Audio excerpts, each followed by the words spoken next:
You're very welcome to the Friends and Family Show, coming to you always live on Channel 1 TV from our studios here at number 5 Ola Hansen Lane in Tesano. And in this episode, it's going to be very interesting. Have you ever wondered why people actually ride or move from one country to another on bikes and in cars?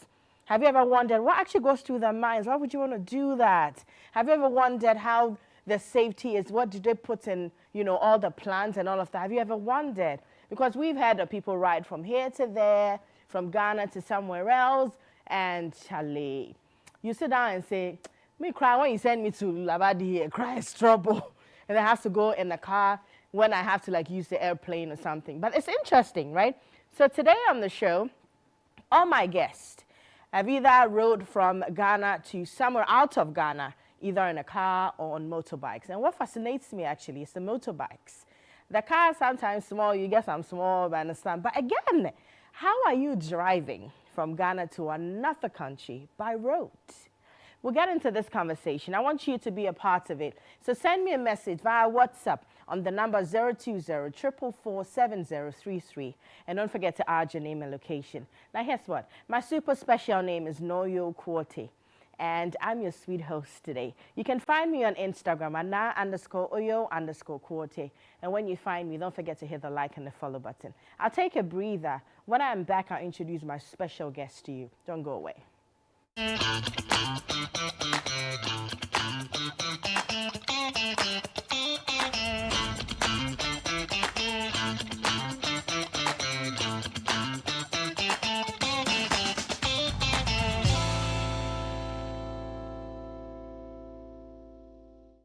Hey Ghana, so you people know Miss Brother Man Small.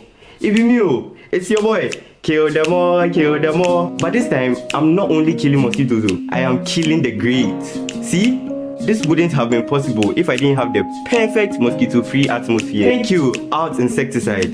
And yeah, Out Mosquito Coil. For a mosquito-free atmosphere, trust Out to... You are not serious. Out Insecticide. So ya boa, faha.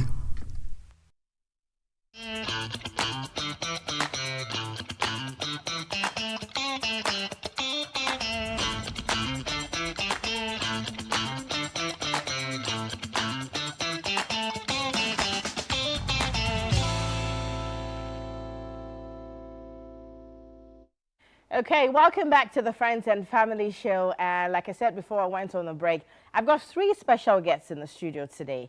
And this particular guest, Alpha Ibrahim Seku, he actually drove from Germany to Ghana 3 times. 1, 2, 3, 3 times. You're very welcome. Thank you. Hey, how's that? Yeah, somehow easy, somehow difficult. Oh no, we'll get into that conversation. We'll get into that. And then I have a husband and a wife. You know when you do that collabo, sometimes you have to stop and do certain things. Like it's like you're alone, but you're not alone. You're in great company as well. You don't have anybody that's going to deceive you and take your money. The 2 of you shall come on. So the power is heavy. Well, I have Rosina Shurfi in the studio. She's not new to Channel 1 screens because she's usually in Sister. Hello, darling. Hi. Hi. And then her husband, Mr. Daniel Shurfi as well. I like the white shirt. Thank you. Is there anything behind the white shirt? No, nothing. Nothing at all. Nothing. Are you sure? Nothing. Are you sure? Nothing. When the clothes tell me. You're welcome. So you Thank you. actually both rode bikes from Ghana to Senegal. Yep. And your route, Ghana, Ivory Coast, Sierra Leone, Guinea, and then Senegal. Yep. You missed Liberia. Oh, Liberia? There's Liberia in there? Yes. Okay, so at what points? Ghana, Ivory Coast, Liberia. Liberia, then Sierra Senegal. Leone, Guinea, and then Senegal. Yep. Yes. That's nice. You're collabo, I like it too. Yeah, there's no betrayal. I like the collabo. I like the special collabo.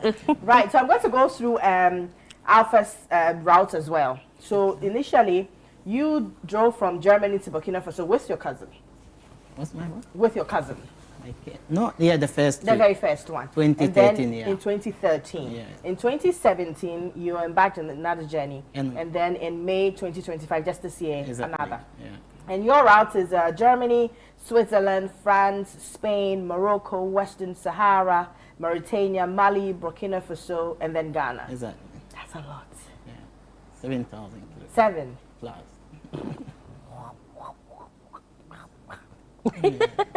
No, I am thinking because even when you're on just a bus, so you're going to up north, and even that is between 13 to 16 hours. Yeah, north, right? Yeah, to Yeah, the yeah, north. yeah. How do you even feel? You know, there's this. I don't know if in the beginning you have that nostalgia, like it's interesting. But I just want you to tell me about Right. the very first time. Right.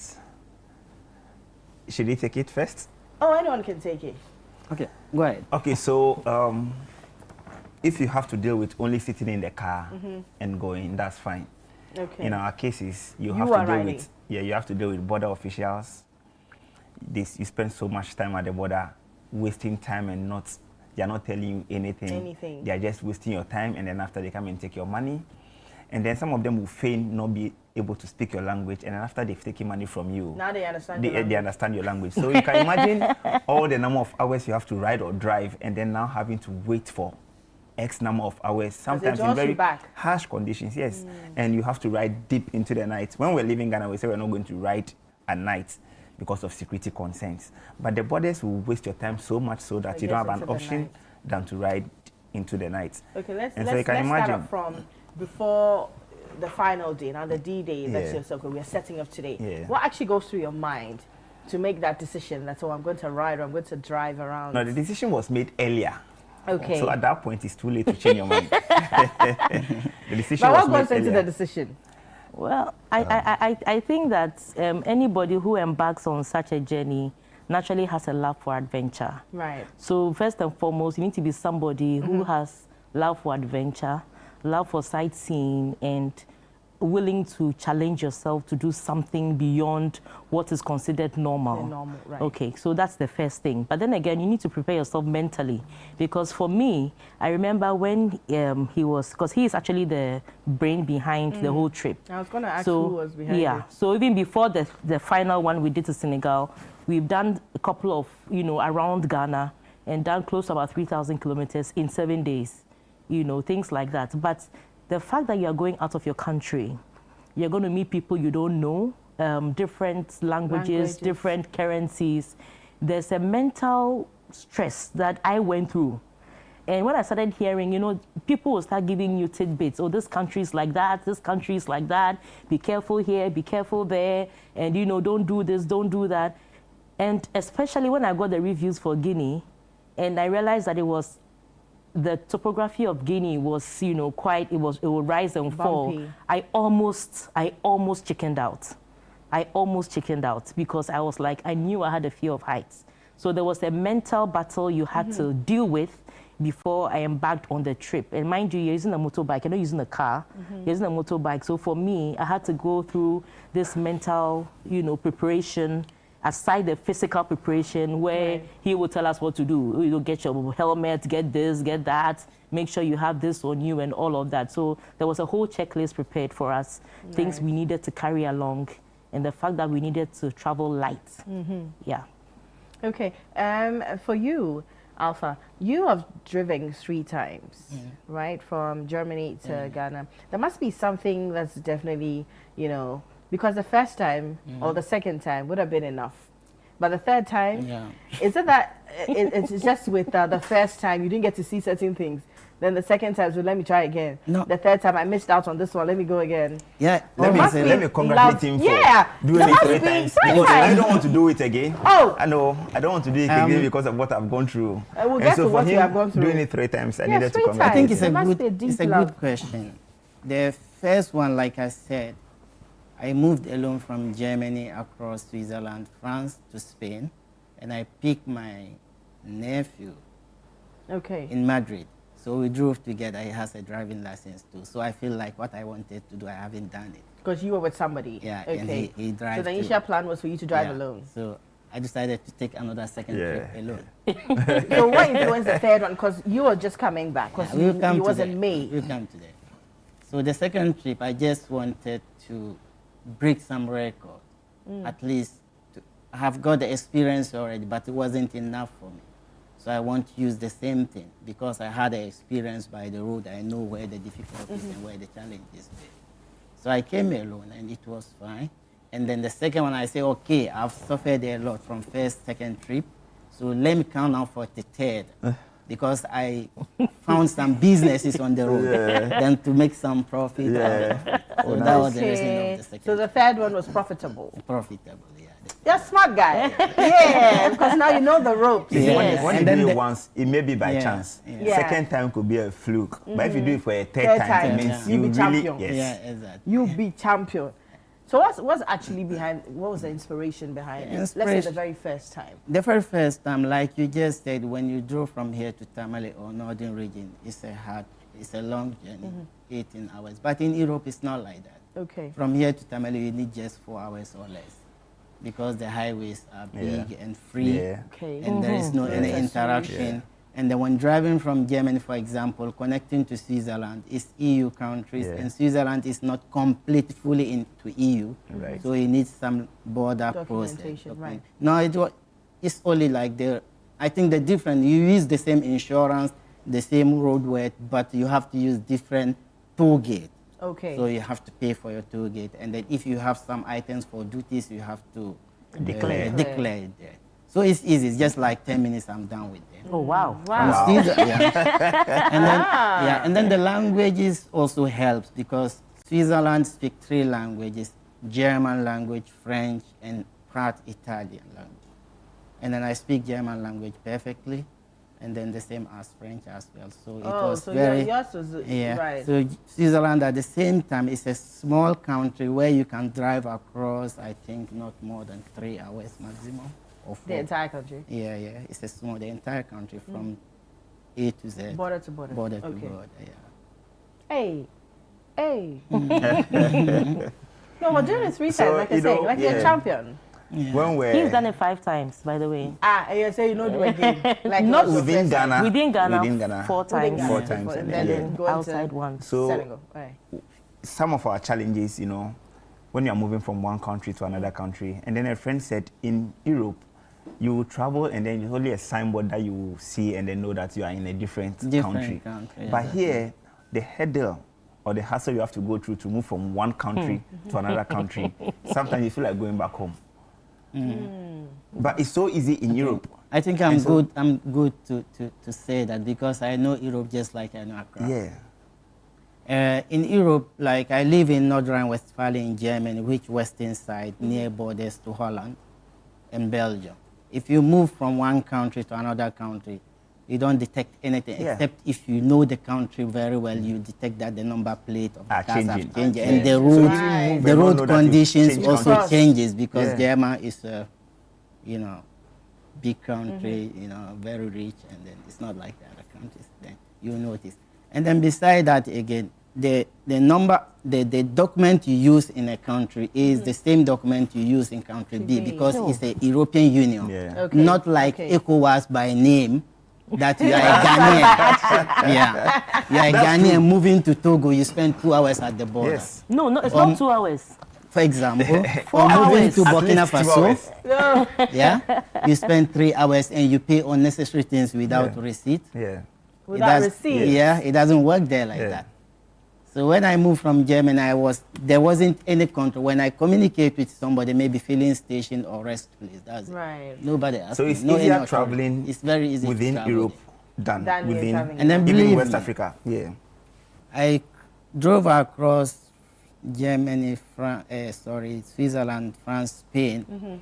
Was much easier than to drive from Mali to Burkina Faso. Absolutely. For real. Absolutely. Yes. Absolutely. Much easier. What would be the reason? Like what we're talking about, the Yeah, border, the paying border unnecessary issues, things, wasting documentation, time. yeah. So We to spent- start, okay. We spent at least 4 hours of man hours going to waste and at least $150. And they're not explaining to you. No, why no one you- is even. no, You'll be no, lucky no. if someone even talks to you. Ah. Yes. The So- look on their faces alone doesn't want you to. You know, they are hostile. They are not friendly people. If you are lucky and you have one friendly person who comes to talk to you or gives you water, then you are very lucky. But they are hostile. They don't even want to talk to you. Oh, well, that's not good. Yeah, it's terrible. It's really, really terrible. But I didn't experience that actually. And when it comes to, before you set off, the papers you need to do, the laissez-passer, and then documents for your car and all of that, considering the fact that it's West Africa, we have an ECOWAS card. ideally, all those things should not be necessary. Because like he said, if I'm moving from one European country to another, I don't need to do a whole documentation for my car to be able to move. All I need to do is to show proof that I do have documentation from where I'm coming from. Now, when you go to the border, you have to first start processes from one side of the border, which is going to take you, so from Ghana to Ivory Coast, even with help, when I'm saying with help, like you are going with people who would help you, we spent about an hour and a half. Yeah. On the other side, even with help from our Ivorian counterparts, we spent about 4 hours. And we ended up driving in the night about an hour and a half journey, because from the border in Ivory Coast to the main town is over an hour of dark, lonely, winding road. And you're doing those journeys at 10 p.m., at 11 p.m. At night. So I think the border crossing, especially in West Africa, is something that we should look into, because it doesn't make sense to have an ECOWAS card to be a West African. And yet when you are moving, look, they'll pretend they can't, like he said, they'll pretend like they can't understand you. They don't speak your language. And, you know, from Ghana, the next is a French-speaking country. Pardon, pardon, pardon, pardon. And then you are trying to speak a bit of, luckily for us, we had a French-speaking person, so we were able to mitigate some of the language barriers. But then again, I think the easiest border, in my opinion, was when we were crossing into Senegal. It was relatively easy, except for the fact that we had to wait for about 2 hours because they were praying. Oh, they were praying. Yeah. So they had a break time where they take for prayers. So we had to wait for them. But as soon as they came back, within 30 minutes, we were done with the process. But apart from that, every other border was terrible. Standing, waiting, moving from one post to another, trying to stamp your passport or speak to this person. And for each border crossing, you cross 2 borders. Yes. If I'm moving from in and out. yes, if I'm moving from Liberia to maybe Guinea, you have to cross the Guinea side Liberia part before you go and cross The Liberia part. So you can imagine the hell you go through here and then the hell you go through here. one. Mind, if we're moving from Ghana to the next country, we are Ghanaians, and so one side is easier. So it was easier for us on the Ghana side, difficult for the Ivorian side. Now from Ivory Coast to Liberia, it was difficult for us at the Liberian side and also difficult for us at the Ivorian side. So you can imagine how difficult it gets when you are crossing I borders. now understand why you said you would even I don't want to do it again. And especially with Guinea, when we're leaving Guinea, we even had to cross 2 borders. Like after entering Guinea, exiting Guinea, we had to cross one immigration border. We checked every document and everything, collected all those monies, and then go to another border before we exit. In fact, some of the monies, they'll tell you that, I think one of the borders we went to, they gave us a fee, and then one of the people checked online and realized that it was supposed to be about $30-something. That's the Sierra Leonean border. It was supposed to be $30-something and not the 100 and something they were mentioning. So we actually bargained, and it came down to about $70. Bargain? Yes, Oh, yes. you have to bargain. You have to bargain. You have to bargain. Because when you look at the journey ahead, if this guy alone is taking $100 and you are crossing 6 other borders, if you don't bargain, your money will be finished by the time you get to the last border. And so bargaining was really a deal, Wow, now this is me thinking it's all easy and At all. No, it was. I will hop on somebody else's At all. back one day and It's not encouraging to travel overland within West Africa. It's not encouraging at all. And Did you experience anything like that? Actually, what passport were you using? I use German passport. Yes. So my situation will be a little bit different, because coming from Germany, they respect you and they know you know. Yeah. So they don't go that way with me. They haven't. But that's not fair. Yeah. So I think. Yeah, my own country, man, that's not fair. So you can imagine that holding an African passport, they look down on you, they take you through all the difficulties. But if you're holding an European passport and an American passport. But let's even go to our airports. Let's even digress a little. In our airports, when you come back, you travel and you come back. The locals, there's a queue, the foreign nationals. But when you travel and you go to the US, for instance, the US nationals, there's no queue. They just walk through. They just walk through. And then the visitors, we have to queue. So that means there's something wrong with the African mentality when it comes to borders. Absolutely. I mean, you're coming to your own home, you have to be in a queue. I don't know that they're going to prevent me from coming home. I don't know what the deal is. But it's just a bit, It's horrible. Yes, it's horrible. So it's like, for me, that's one of the downsides to the trip that we had. The border crossings. We've gone a bit fast. We've fast forwarded the conversation. Now let's come back a little. And start off from the preparation. Now, when you decide to go on this trip, now you set the date for, let's say, July 18th. Yes. What are you supposed to? So yours will be quite different because you're driving in a car, and yours, I'm thinking, will be different as well. Yeah. Because you're riding bikes. So let's talk about the preparation. Okay, so when I decided to go to Senegal, the initial route was to use Burkina, Mali side. But then we wrote to all the embassies seeking clearance, and then they will write to you back and say that I can't guarantee your safety because of security or that. So we had to change our routes from Mali, Burkina Faso to use the Ivorian side. How is that? Yeah, you can. For security concerns. For security concerns. So the embassies wrote back to us and said that if you can go through Mali, you can go through Burkina Faso, but we can't guarantee you of security. So if you go there, and we had an American with us. I think he was even high risk guy, and so they said, Lila, we shouldn't try using their country, and so we had to now come back right to the embassies, tell them what you want to do. There's a lot of bureaucracy. They will call you. One person from the same office will call you. Another person from the same office will call you, and you have to tell them what you've told the other guy over and over and over again. Sometimes they don't even believe that Africans have that mentality to do these things. Right. So they'll ask you, you are just going on a tour? They seem not to understand. I should do what? I should go to Adam. No. Maybe you're coming for business, or you're come to do something, but they just don't understand. We do this yearly. So the African will peruse and wants to know. They don't think good of us. They think that we're always up to something. No black guy will just get up and say, I'm doing a tour to Senegal casually. They don't believe it. And so they will peruse you and ask all manner of questions. And so we begin by, first of all, writing to the embassies, making them aware of our intent to visit their countries, and to ask them to give us all the necessary help they can. But you can imagine that we did this and we went through what we went through at the borders. So you can imagine if we had not done that, then maybe we would have slept at one border till daybreak. And come back. And then maybe return home. One colleague says what he has learned is he has to buy his time. So he knows when he's traveling, his time is not for him anymore. So he will do everything possible to buy his own. Because you need to move early. You need to move early. Yeah. It's that bad. I don't want to, I'm very resilient. I don't give up easily. But it will take a lot for me to want to travel overland. But you've done it 5 times. No, not to Senegal. Okay, just yes, overland within West Africa, it will take a lot for me to want to do it again. Yeah, it will take a lot. Okay, because I don't see a future. I don't see any progress. It doesn't look like it's going to change. You can't even talk to anybody. It's difficult, and so something has to be done with that. Because if the border is going to stress you like that, it's not like you're being restricted from movements and all of that. It makes it very difficult.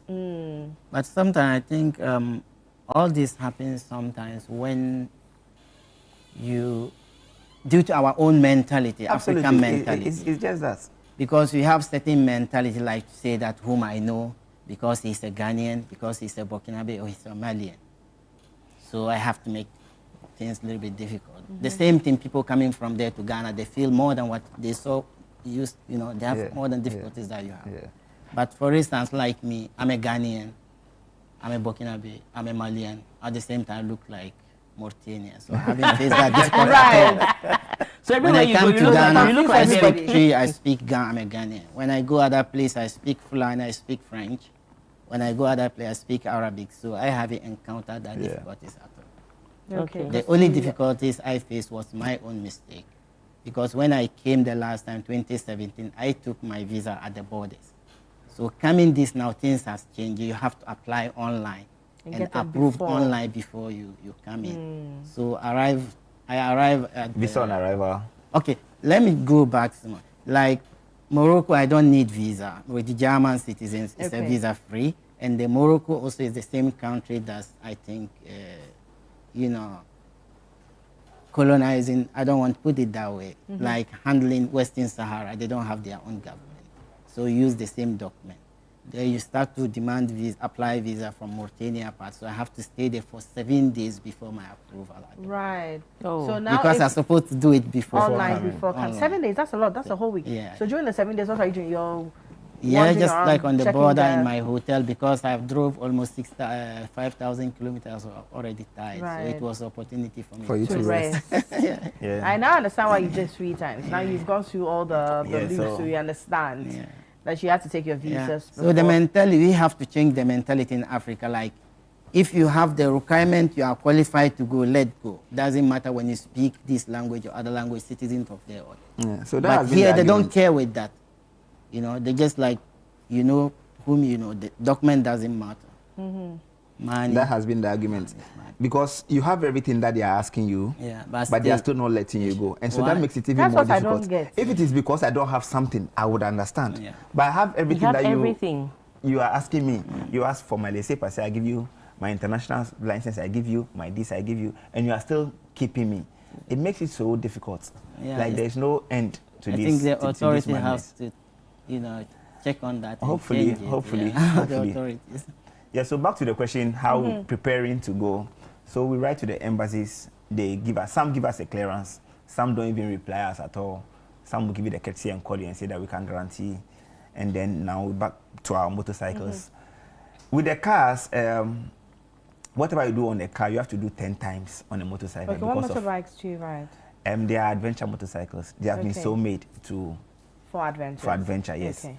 They are high off the ground. They take enough fuel. They have storage capacity. They have GPS mounts. They've been so made for such that. stuff. So we prepare the bikes adequately. Some of the things come naturally with the bike. Some of them you have to improvise and then, you know, create Put some, it in. some things and add something. So make sure you get the bikes fully ready for that. The riders prepare. Me, for instance, when I'm about to go, I do a lot of cardio because But I'm going to swear off a little bit. Yeah. At what point did you get the love for riding? Yeah. Because all of us Well, are driving cars, small, so yeah. I moved to moto. well, I my Well, my he, my he, bike he, ride. he can't Did respond he to influence that you? because no, he was born into a motorcycle Yeah. family, so I Ah, don't so you think can't answer the question. I don't think he Yes, can I- even yes, answer yes. when he started. But I have always loved and wanted to ride a motorcycle. The question was how I was going to do it. And I remember there was some young pastor who was living opposite our house, who had some scooter. And I would sit behind him, and Dad would see me and beat me for sitting behind him. Now, I don't know whether he was beating me because of the pastor or because of the Because of the motorcycle. motorcycle. But I've always wanted to ride. So when I saw the opportunity, I went, and then unfortunately, he was unfortunately took me through my motorcycle lessons. That was in 2013. So it's something I've always wanted to do. And finally, I So it's managed much easier if you want it. Yes, if I want it. Yeah. It's something I've always loved, just that I didn't know. And a part of me wanted to learn it well because I knew the dangers when it comes to motorcycles. So I really wanted to learn it well. I didn't want to just sit on any bike and do my try my quay. No. So I wanted to really learn it well. So he taught me in 2013. And yeah, and so far he's churned out a lot of Things. qualified riders on the streets, and it's good to Nice. see, especially a lot of ladies riding now, because they've been through his school. So Well, my husband and his brother rides actually. They okay. ride the motorbikes. They make a lot of noise. It upsets me sometimes, but sometimes too, when I'm looking at envy, them, it's envy, it's envy. I wish I knew, but maybe small. I know that you and I have had that conversation. Yes, before. yes, Man, you need yes. to learn how to ride. I think Yes. I'll think about it. Please. Give me a year, or a year is too far. But he's here. So we can do the Shoot your editing now. shots right now. I shoot my shot. Well, I'm actually going to think. I use this breather to think if I really want to learn how to ride a motorcycle. I'll take a break. You're still on the Friends and Family Show. When I'm back, we get into all the details, all the routes, all the safety stuff, everything that you need to know in this conversation. I'll be right back.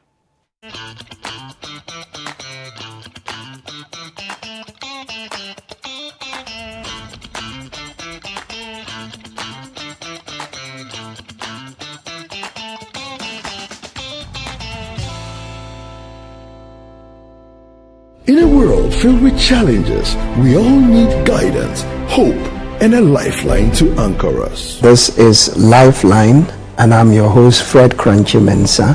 From social issues, relationship challenges, and family matters, Lifeline is here to inspire, uplift, and guide you on your journey. Where we give you support, where we hold your hand through the valley and through the thick and thins of life. Join Bishop Fred Crunchy Mensah. I welcome you especially to Lifeline. Every Tuesday and Thursday at 10 p.m. right here on Channel 1 TV. Let's walk this path together, strengthen our faith, our families, and our lives. Lifeline, because every soul deserves a guiding light. Tune in to Lifeline on Channel 1 TV and let's grow together.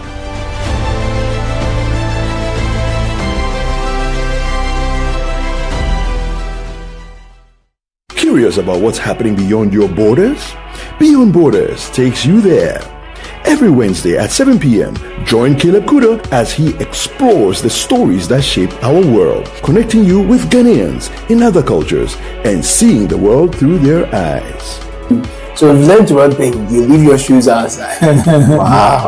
Tuesday, yeah. You know, I won't go to Ghana dressed in a Lacoste. As director of operations. From international politics to the human stories that define nations, Beyond Borders brings you a fresh perspective of Ghanaians around the world, one conversation at a time. Beyond Borders with Caleb Kuda airs Wednesdays at 7 p.m. only on Channel 1 TV.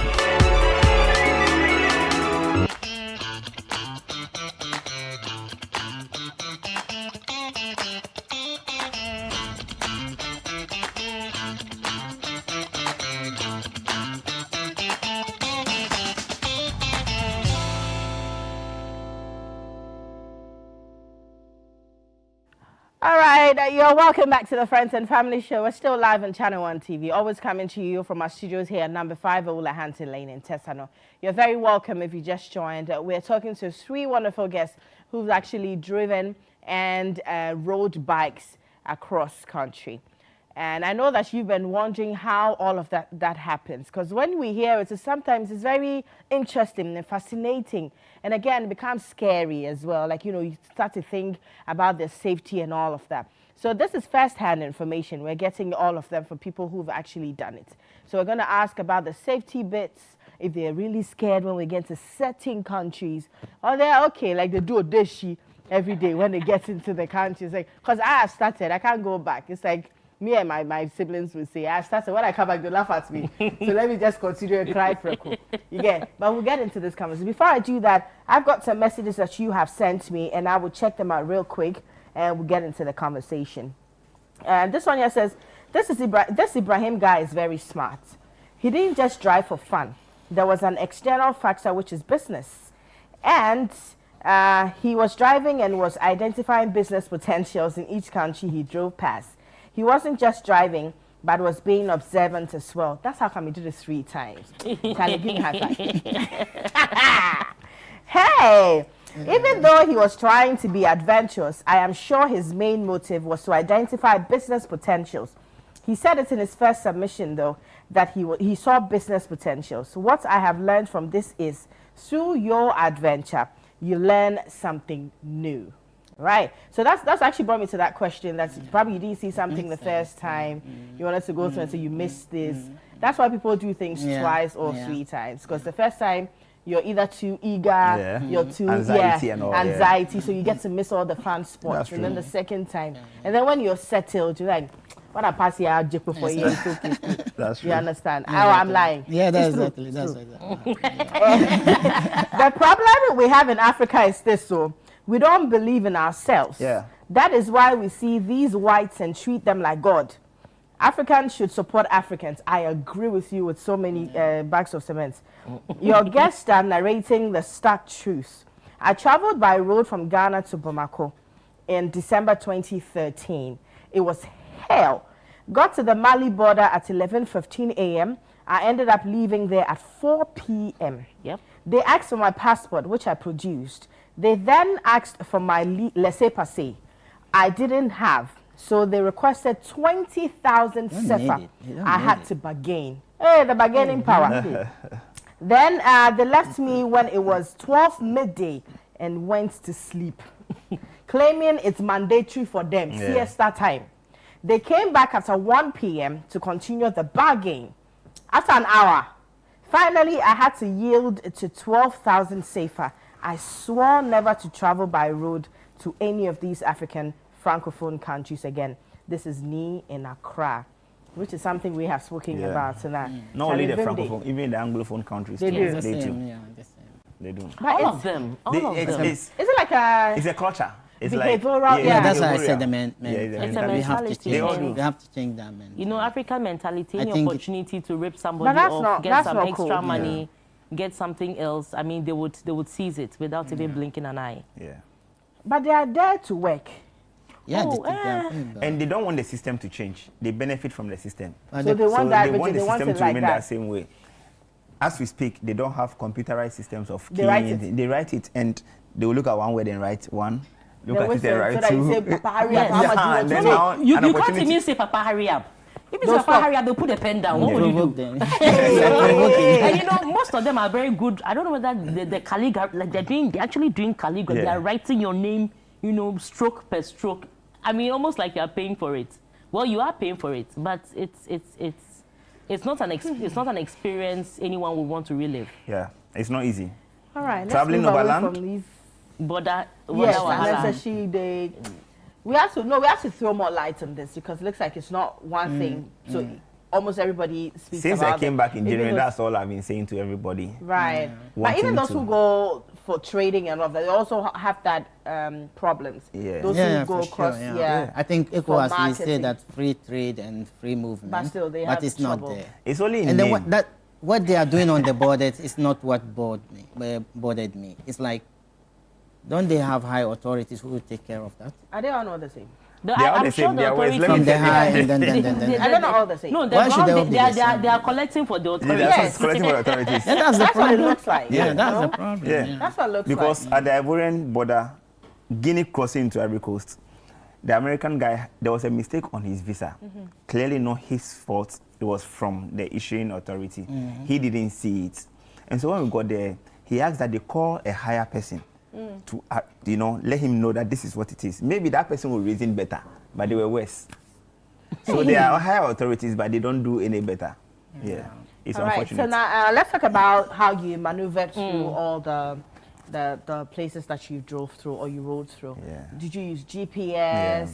How did you come about it? Did you have to study the routes before, or you like you're writing exams? Yes. Agronoform. Yeah. So before you start, you look at the map, and then you pick out the routes. Like a general map. General map. Okay. Pick out the route you want to use. Study the route.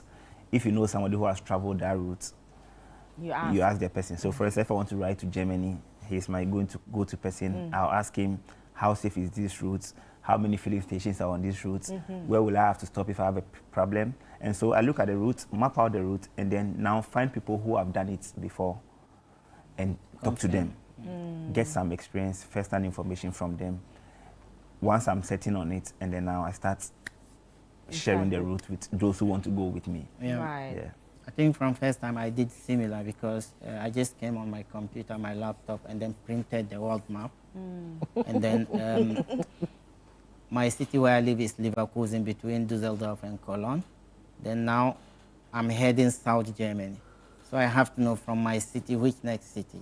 And then from that city. Like you need to know how to read the GPS. Yeah, you have to get the GPS because the GPS is not guaranteed. Yeah. It's a machine. It can break, it can confuse at any time. For my GPS, sometimes it's confused, sometimes you go offline. But when you have the paperwork, you know that you are in this city and you are driving towards this city. Right. So from there, you know the city that, so you through signboard, you can go, you can make your way through without GPS. But you need to learn it. Yeah, you need to learn it. So the one lesson I learned from our first tour was, in addition to having the GPS coordinates, you need a physical map too, because it can fail you. And if it fails because even here in Ghana, quite fails us. I know you go and get to somebody's gutter back. And I'm going to tell you the reason why it keeps failing us. And like I said, an American who worked with Google and helped design the maps was with us, and he told us that they have very old data of Africa. And so even though now there's a building here, in the maps, there is no building there. Even though now there's a diversion here in the maps. So they have very old data of Africa. And so the maps are right, but it was last updated maybe 10, 15 years ago.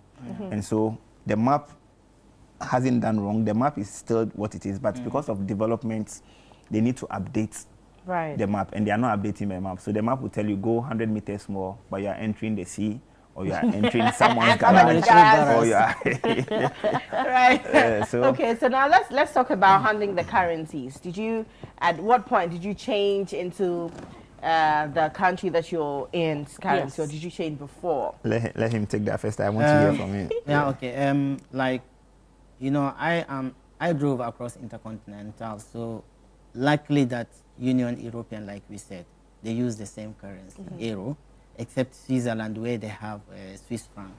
But Switzerland is a small country where I don't need much money. Right. I don't need anything, only coffee, and I have my Visa card, so I haven't changed it. Up to Barcelona, Madrid, Spain, the same euro. So the first place I changed to new currency is Morocco, crossing from Spain to Morocco. So at what point did you change? Yeah. When you were at the border? At the border. Okay. At the border cross. No, in the port. Morocco is the port. When you when you come to the borders between Africa and Europe, that's Morocco. There is a trade crossing checkpoint. Either you cross by Strait of Gibraltar to Tangier, or to Ceuta, or you cross from Al Jazeera to Tangier, or Tarifa to Tangier. Tangier is a Moroccan part. So both sides are the same port, but the other place is a narrow with small ferries. So small cars move there. The big trucks move from Al Jazeera. So the other side, you need 35 minutes to Morocco. Other side, 45 minutes. It's all the same.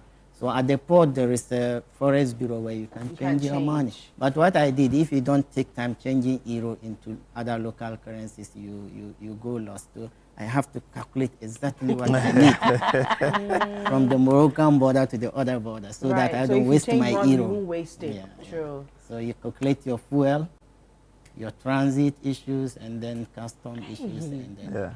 It's not small. At all. You need a lot of... I always thought it was just an exciting, and you know, you just get up and you go wild. And with all the changing, you end up losing... You lose money. You lose value of your money. So from Ghana, you have cedis. So we took cedis and a bit of dollars. So you get to Ivory Coast, then you change to the safer. They won't collect the dollar. Okay, so if... the dollar was our last resort. The dollar is the last resort. resort. The dollar. Yes. Okay. So, but if you went to a side shop to buy something, you can't give them dollar. So you'd have to use their local currency. So use the safer. Then from there, straight to, is it Liberia? Yeah. Liberia. Now, Liberia was funny. The Liberian money, Charlie, $100 equivalent can go into a sack. 1 million. I think it's one of the most devalued. Yeah. Not only was the currency devalued, it was very dirty.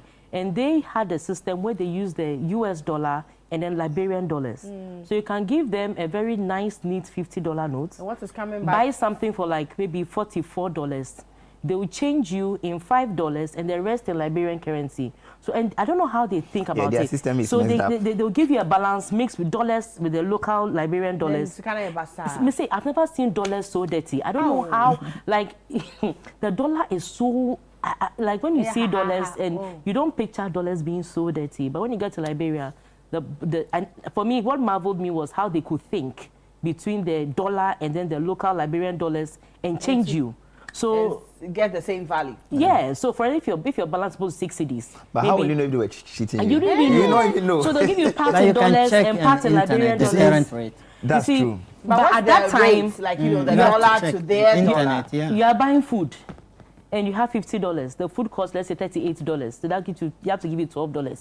So they have 10, they'll give you 10. The other 2, they give you Liberian dollars or something funny like that. Yeah, you mentioned that you have to check on the internet and all. For me, that was the least of my problems. Yes. The delay at the border and the number of kilometers ahead of us was you want to eat and see. So me, I just wanted to move because I know that we're going to ride into the night. And riding into the night on roads I don't know is so dangerous. And it's different so for from a car. I'm in a hurry to go. So I'm not going to now check. Have they shortchanged me? Have they overchanged me? I just want to go. You know, if you're in a car, at some point, you can even park at a fuel station, lock your car, recline your seat, and probably take a 10-minute nap to reset. On the bike, but on the bike, like that. There's nothing like that. So you are moving, you are riding against the night. All you want to do is to get home and sleep. I remember when we moved from... Get to a hotel. Get to a hotel. If you don't get it, you don't refund your money to you. No. They did not care. So you book ahead? We booked ahead. Some of them we do book ahead. So when we did the trip from... where did we go? Is it... La Bille, one of the places. We got there very, very late. It was very cold. We got there after 1 a.m. At that time, I ain't going to do internet, currency. You just want to sleep. You just want to eat, take some tea, whatever they have for you as food. And we ate so much acheke. It wasn't even funny. Every country, acheke. That's what you're used to. Acheke, no, because that's what's available. That's what's available. What's available. Now let's talk about fueling. At what points, you know, do you have to like, you know, measure or calculate the time to know where the fueling stations are? So we started the journey with backup vehicles. And so we had fuel in our backup vehicles. But our backup vehicles all broke down. One broke down in Sierra Leone, one broke down in Guinea. And so at that point we didn't have, on your own. we were on our own. And so we were playing a chess game. At some point we were even buying fuel by the roadside. They sell them in small bottles, and you just buy some. They have that your machine doesn't. They have that system. Okay. Hope that the machine doesn't disappoint you with the fuel that you've put in. So we started very right. We had all our things sorted out, everything figured out, until our machine started breaking down and leaving us stranded. And so now we're moving at the mercy of. We're just going. Some bikes had bigger tanks than others, and so if the small tanks run short of fuel, we can siphon some from one bike into. For me, concerning fuel, what I did is that the first time, before I move, I check on internet the fuel prices, all the countries until Ghana. So there's a lot of planning going on. Yeah, there's a lot of planning with the car. So I realized that in Germany, it's expensive, but much cheaper than Switzerland. So I filled my car properly, so I don't need to buy fuel in Switzerland. So you can use that to cross. That's an advantage he has that we don't have. The second filling station I did was in France, and then it's similar price to Germany, but the cheaper side in Europe is Spain. So when I got the cross-border towards Barcelona, I filled my tank and I filled my reservoir. Oh, I was going to ask you had like gallons. Exactly. So I used that until the border of, how do you call it, Spain and Morocco. And Morocco is much cheaper. Okay. Much more cheaper. Right. So you have the luxury of space. That's an advantage that he had that we didn't have. Now, because they also delay us so much at the border and we needed to catch up, we really ride hard. Okay, and when you're riding hard, the bikes are also consuming more fuel. Exactly. And so if you calculate for 100 kilometers before fueling, now you have maybe 90 kilometers because you've ridden hard to try and catch up. But can I come in Sure, there? come in. You know, it's very good to everybody to know whether you are riding car or machine. Yeah. A machine engine, the moment when you the more you speed up, the more you consume. Yeah, so that's what I'm saying. So if you want to consume less, you slow down. No, you don't have to slow down. You have to let the speed to raise itself gradually until the level of speed that you want. And then the fuel will just stuck there. It will move slowly. But when you gas, the more, you understand, the pressure you give, the faster the fuel will give more fuel. Yeah, but you see, in our situation, we didn't want to ride into the night. And so we're doing everything within our powers to get to the next town or next, because you don't know anybody where you are. At least we've spoken to the hotel, they are expecting us. If we get short fuel, you're wasting time. Yeah, in the middle of nowhere, security is a concern. Remember, and so wanted to get to. There was even a hotel you had. There was a time we even though a hotel was booked, we had to make do with. I can't even call that a guest house. It was something that was before we got to the Guinea border. Yeah. That place we slept in. We couldn't even get to, with all the racing and everything, we couldn't even get Guinea, there was fuel shortage in Guinea. There was fuel shortage in Guinea. And finally we had to get a filling station who actually just did us a favor, because apparently they were going to raise the prices of fuel. So they were hoarding it. Right. So finally I think I'm sure he was fascinated by the bikes and wanted to, help us. And then he managed to allow us to fill our bikes. Wow. And this man, anytime, mind-boggling. Anytime I pray for him. Anytime I speak of the journey, I talk of that man. He was your savior. He was our savior because we had just gone into the filling station. We would have had to stay there. And there was a very long queue. And the man just walked out of the office and said we should just come. He bypassed everybody and just filled our tank for us. Because if we had not got full at that point, then that was the end of our trip. Wow. Yes. So you have to push your bike. You walk. Maybe leave the bikes and find, I don't know what we're going to do. Or maybe spend another day or wait till the fuel prices are increased and then where? Yeah, because if it's a car, at least you can sleep in the car. So the man really helped us. So that moved us from Labe to Kundara, all in Guinea. And then when we got to Kundara, also another fuel shortage. Then another filling station who was a bit merciful, not as merciful as the first one, He said, I'll give you X number of liters. I'm not giving you more. Yes. Not more than and whether you can pay for more or not, I'm not giving you. This is what I can give to you. Wow. So we have to share all that thought amongst us to take us to the nearest place we can sleep. If you short, that's it. And so yeah, Guinea was very challenging. Guinea was challenging by their roads, by their fueling, and then their weather. Guinea was cold. We didn't expect that Guinea was going to be that cold. Yes. Now the experiences across the countries, I think my best country in terms of the roads and maybe the experience, I would say, will be Sierra Leone. That was your final destination? No. Sierra Leone. I enjoyed the roads. I enjoyed. The only thing is that I think Sierra Leone doesn't have an identity. That's what I think. And going back into the history of Sierra Leone is because it's a place where different nationals came to find refuge. So you realize that, but the country was very warm, very nice, very pretty. But Guinea, I think Guinea is just one confused country. Yeah. To be honest, because the roads, look, they have some amazing roads at some point. And they have some very horrible And then they have too. some very horrible roads. Yeah. And then you can see a road thinking that it's a road. But you put your feet inside and it's actually loose silt. Oh. Yeah, so you can imagine you're on a bike. You're on a very hard, rocky surface. So you are riding in a particular way, thinking that you're on a hard, then suddenly your front tire just launches into a silty, yeah, and you are destabilized, you know. 1 minute you are high above everything, the next minute you are coming down. Like they had good roads, they had bad roads, and the weather was amazingly cold. For the first time, I set out of the hotel, and I wish I was wearing like 2 or 3 leathers. Like even though I was geared and everything, I was still feeling cold underneath. Yeah. So we're recording temperatures of like 16, 15, 16 degrees Celsius, and that was, for me, I didn't even think Africa could be that cold. Yeah, so those are some of the nice experiences that we had. Guinea was very cold. Do you experience anything like that? Like the places that you thought wasn't too safe? No, too safe? Oh, yeah, of course, because that is somewhere in Western Sahara and then part of Mali and Burkina Faso. You sense that there is some certain insecurities, but you will not see it due to this terrorism act. That was my last trip 2 months ago. But the first time there wasn't anything like that. Everything is fine. I drove in the night, the same night. But you have to be careful on African roads because broken trucks on the middle of the road with is no very indication, common. Very common, without indication. The highways are not lit. No street lights. No street lights. Yeah. Ivory Coast was lit. And Senegal was also lit. Nice. But in between the two, their roads are the rest super. is danger. Yeah. Liberia was chaotic. I think I have a problem with Liberia. I'll report to you. No, Liberia, they didn't have any respect for the horn. They didn't have respect for sirens because we had someone who picked us up in a siren vehicle to sort of like escort us to the center of town. Yeah. Oh, the guy had it. I'm sure he even had it tougher than the bikes. Look, we are doing wing, and nobody's moving. They are not minding you. They are not moving. And the cars are, you don't see the pattern of movement. So Liberia, the center of Liberia was very chaotic.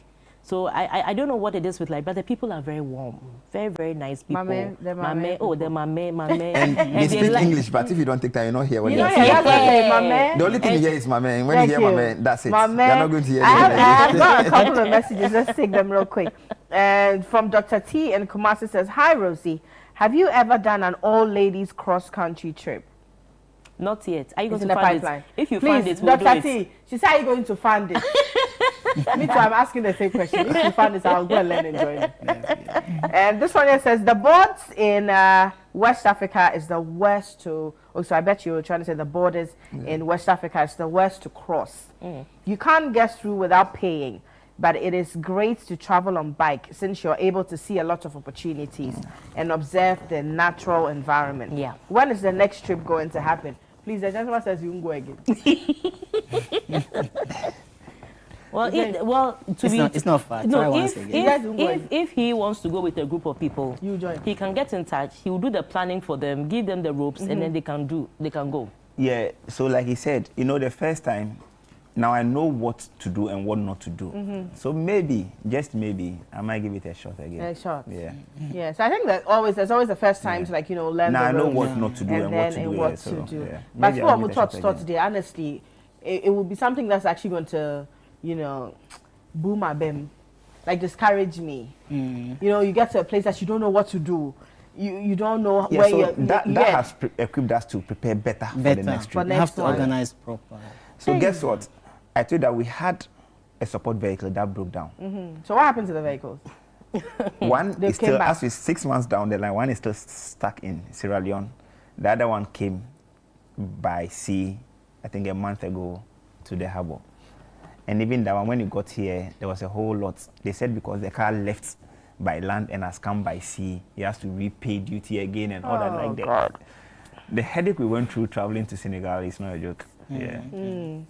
But from Accra to Senegal, I can imagine it's just like 2,100 or 2,200 kilometers. 3,000. In total, we did 6,700 maybe kilometers. with corners, yes, but not down. Going and coming back? Yes, Going and coming back. 6,700 going and coming back. So coming back, let's say 3,434. So we went through, so Ghana, Liberia, Sierra Leone, Guinea, Senegal. Coming back was just Guinea, Ivory Coast, and then Ghana. We did a much tougher road, but shorter. Yes. Yeah, but it's the longest journey. When you use Burkina Faso, Mali, Bamako is much shorter. Yeah, so that was the initial plan. Go through Burkina, Mali to Senegal, and then descend, come back through Ivory Because Coast. I used the same road. I haven't go up to Senegal, but the place I connected the road linking from Bamako to Senegal, from that, I think the town is called Jima. It's not up to 1,000 kilometers to the capital. It was shorter through Mali and So Burkina, but you remember the embassy said they cannot guarantee our security. So that's how come you have to That's go how- yeah. through.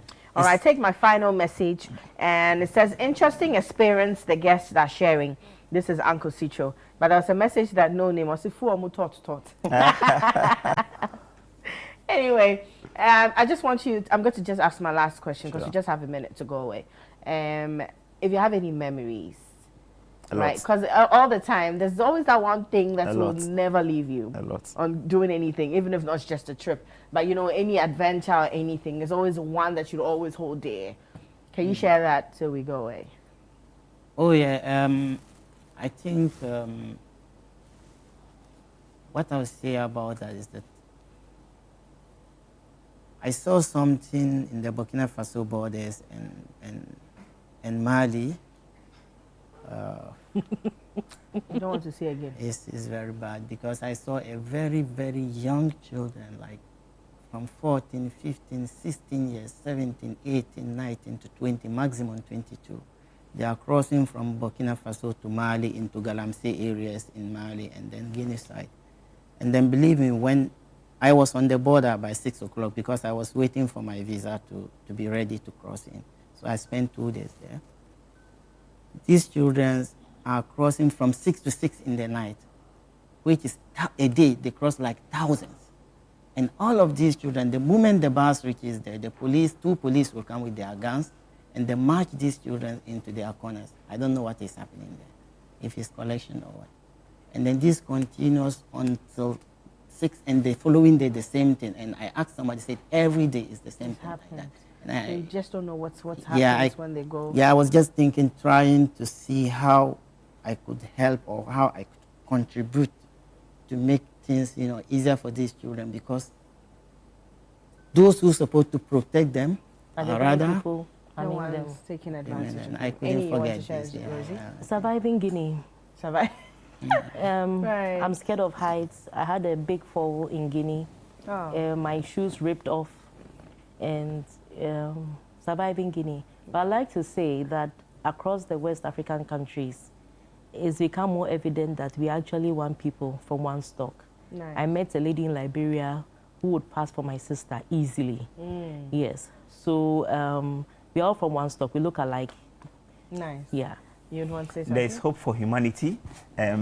We got lost. Our maps failed us when we were coming from Guinea into Ivory Coast.